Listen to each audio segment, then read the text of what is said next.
Oh my god.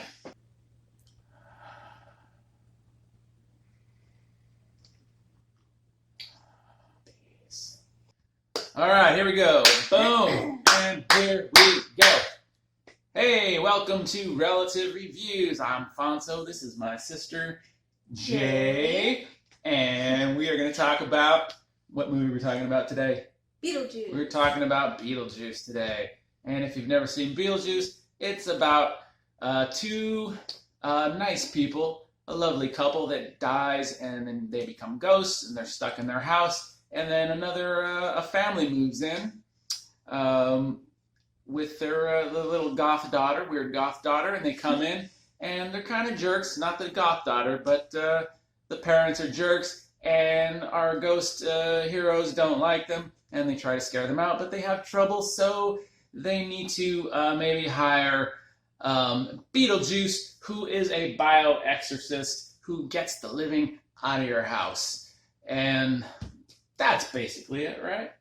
It's a good summary. Yeah, that's it. So, Jay, what did you think of Beetlejuice? It was okay. I didn't love it, but I liked it. I enjoyed it. It was a little chaotic. Like, the plot was a little, first we're going here, oh, the couple is dead. Oh, now they have to figure out how to sort of live in that dead realm. And then suddenly this couple shows up with their daughter, and it's like, oh, now they're having conflict because they don't want them there.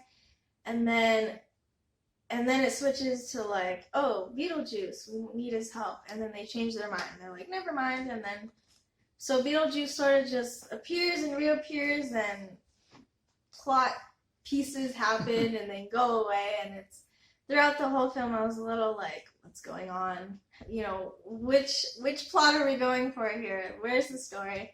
Where's the heart? Where's the meat of it? So yeah, I was a little confused as to where it was going, but I enjoyed it. I think it's a fun, casual movie, Halloween movie. Yeah, that's how I felt. It's good for Halloween. I was amused. That was my overall feeling, was that, oh, this is amusing. It's very Tim Burton-y. Did I say? I didn't say that. It's a Tim Burton film.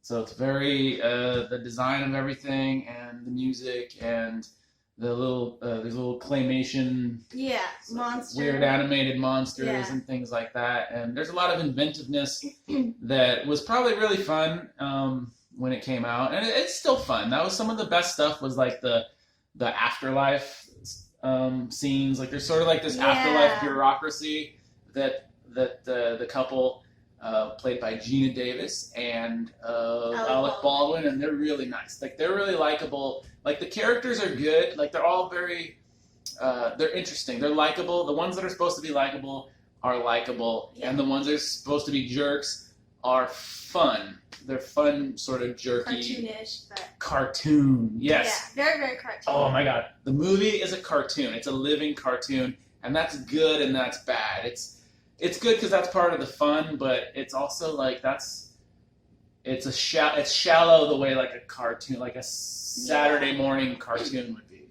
Yeah. So that's like the downside. That it could have used more, like you said, like more heart.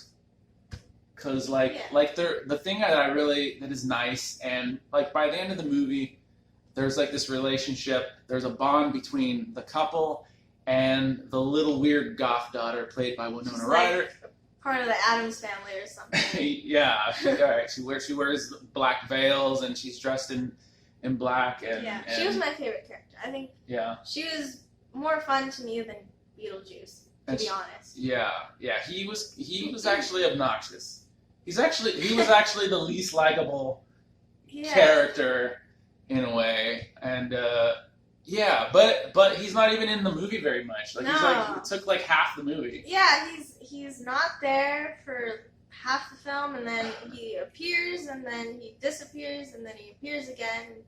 You know. Yeah, they're sort of teasing you, like, okay, like, oh, Beetlejuice, they're gonna call Beetlejuice, and oh, there's Beetlejuice, maybe he's gonna do something, and it takes a while, and then he finally Yeah. he does stuff.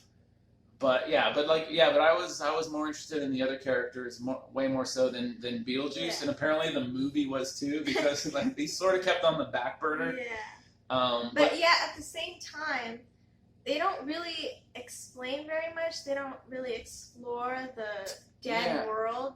They hint it. They sort of, like, the characters that live there are sort of like mad at them that they don't know anything, but then they don't explain what they should know. They kind of just brush them off, and it's like, no, but I wanted to know more. I wanted to see. They hint at it, but then they sort of just go back to the real world. Yeah, the characters, they don't get an explanation as to what's like really happening. There's like little clues here and there. There's a book that's actually like the hand guide, but it's really like not structured very well, so they're trying to figure out what's going on, and it's really difficult. Kind of like the film. Yeah, and that's how we feel watching it. Is like, but we kind of want to. It would have been nice to maybe see more of the handbook, or get more out of the handbook. I wanted to look at the handbook. I wanted to see the words on the pages, but they don't. That's true. They don't even show it. That would have been nice. Yeah, Alec Baldwin just says this reads. What does he say? Reads like a VCR manual or something like that. Yeah, and that's right. It's confusing because there are all these laws, like these supernatural afterlife rules, but they don't really make sense. And like at the end of the movie, Beetlejuice just out of the blue says he has to marry somebody so that he can escape his work. He convinces Winona Ryder to marry him so that he can help. He wants the to couple, help them, right? Which I don't know why that's an exchange that needs to take place, but apparently it does. That just kind of comes out of the blue, and there's like these kind of random rules that. So by the end of the movie, it's just kind of chaos, and you're not really sure why things are happening the way they're happening. But it just feels like Tim Burton just did a bunch of cool drawings, and he's like, all right, let's build a story around these weird drawings and monsters that I drew, and that was like the best they could come up with. Or maybe they just like a lot of that stuff, like backstory, maybe got cut out, because it would have been nice to get a backstory of like Beetlejuice himself. Yeah. We get a tiny bit that he was like kicked out or something, but you're right. He used to be the assistant of. I just spit something out. It was coconut. None of my hand is it? We get. What was I even saying? We get the backs. We find out that he was like the assistant to the caseworker of the head lady. Yeah. The dead. Right.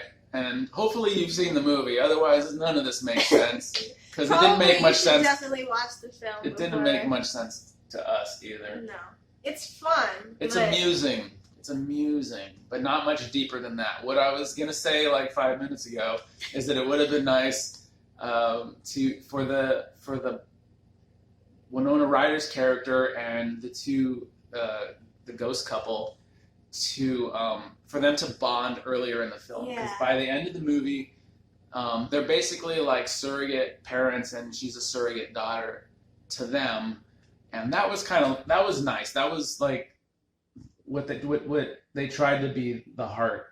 Yeah, it's very much hinted at, but then it's subtle. Yeah, it's subtle. They should have done that earlier and like built that relationship more, and that would have been nice. Just like bonding them earlier in the film and having them spend more time together. I think the film would have gelled more, and we would have cared about. Would have had a little bit of an anchor instead of it just feeling like chaos. Yeah. Yeah. So, decent Halloween movie. Maybe you grew up watching. Maybe you grew up with it, and it feels like more nostalgic. Yeah. Oh, this is a great film. But... Right. So put it on for Halloween. During the month of October. Yeah. Play it. Have it play in the background. It might be nice. It's fun. The banana boat song scene. That's a famous scene. That's cool. I like that. I like the banana boats. That's famous. That's probably the most famous. Really? Yeah, most famous scene. So that made me love the. And I never seen. This is actually the first time I've seen Beetlejuice from beginning to end. I've seen the whole movie, but just in pieces. This was like the first time watching it from beginning to end. and not really interested in seeing it again that much. Me neither. I'm not gonna put it on a random Tuesday, but Halloween, Yeah. sure. It's a good mood. It's Sure. fun. Sure. I'm gonna give it not a thumbs up, not a thumbs down, a thumb sideways. Okay. I'll give it in between. In between thumbs up and middle. Mm-hmm. Just sort of. It's like 3 o'clock. Like 3 o'clock. 2 o'clock. That's it. That's all. Like and subscribe if you enjoyed this video. Let us know in the comments what you think about this. Leave comments. Tell us you hate us. For hating on this movie. We didn't hate it, but we didn't love it. Yeah. That's right. Now this video has ended. And thank you for watching.